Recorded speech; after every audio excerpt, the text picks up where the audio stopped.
Have I ever taken a drug in my life? Absolutely. Okay. Would I take maybe a pill if I had a really bad headache and it was continual?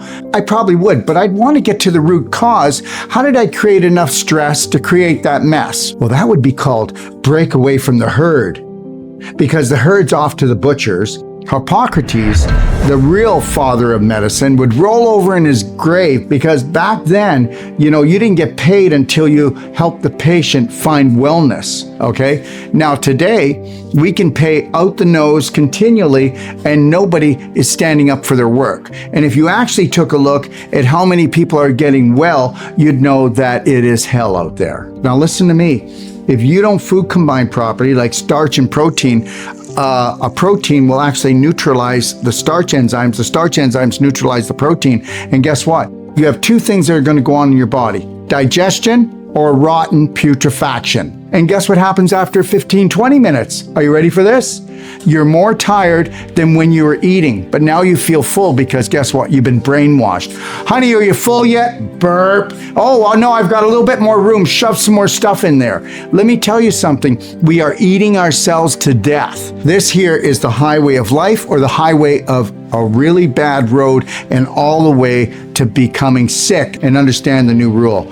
We are going to drink our solids and chew our liquids. What does that mean? That means that the more you chew your food, the smaller the particle, and when it goes down into your stomach will only digest the surface area. The bigger the surface area from you chewing your food into particles, you're going to absorb the nutrition. Did you know that if you chew your food, that it's like a liquid going down? That's how much you chewed it.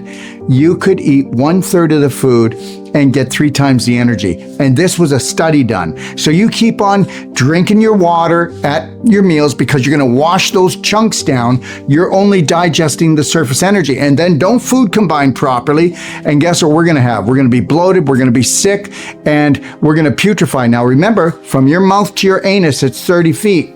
That's a long highway. And guess what? By the time it gets down there, you're going to have root rot. That's your large intestine. Then you're going to be rotten to the core where you're pooping in your pelvis. Why do you think that hip surgeries are everywhere? Why do you think knee surgeries? Why do you think low back surgeries are the main thing done? Because your large intestine's falling down and out, which is your immune system. You've been pooping in your system. That's why when you go to roll over and you kiss your wife, or she goes to kiss you, she goes, honey, please, please, somebody pooped in your mouth. That's because you're rotting down in your core. That's falling on the floor, which is your immune system. And because you're rotting down there, hot air rises like any other gas balloon that you've got here, and it's coming up. Why do you think it smells like poop in your mouth? Because now 70% of your energy, which goes to digesting food, is now going to go into your body, and that's going to be called autophagy, and it's going to start digesting the things that you don't want. Pimples, cysts, tumors, adhesions, scar tissue. I could keep going. And that's what autophagy does. If the pH just even drops slightly in your bloodstream, you'll go into a coma. If it drops even more than that, death. But that's not going to happen.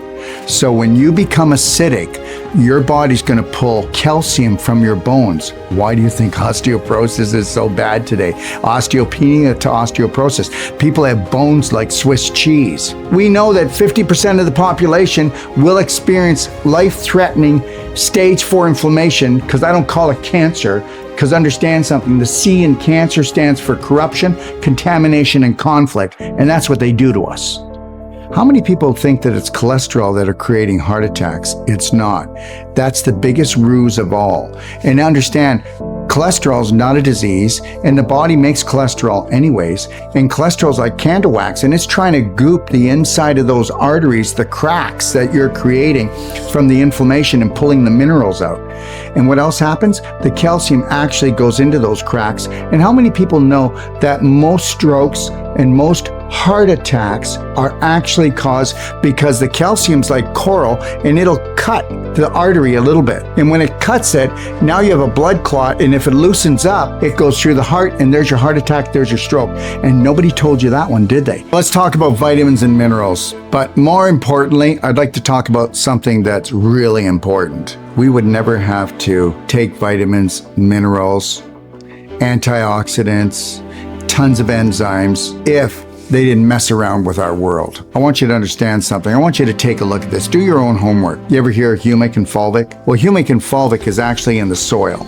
Did you know that humic and fulvic is actually plant life that's millions of years old that was in all our soil and now has been taken out of the soil? Did you know that they put chemical fertilizers in the soil now to replace that?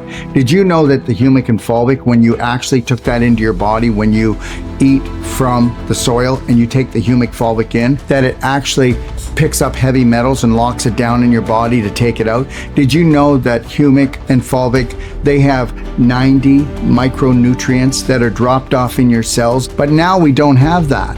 So the more that we lose things, when your vegetables and your fruit do not have flavor, that means that there's no minerals in there. It's the minerals that give it flavor.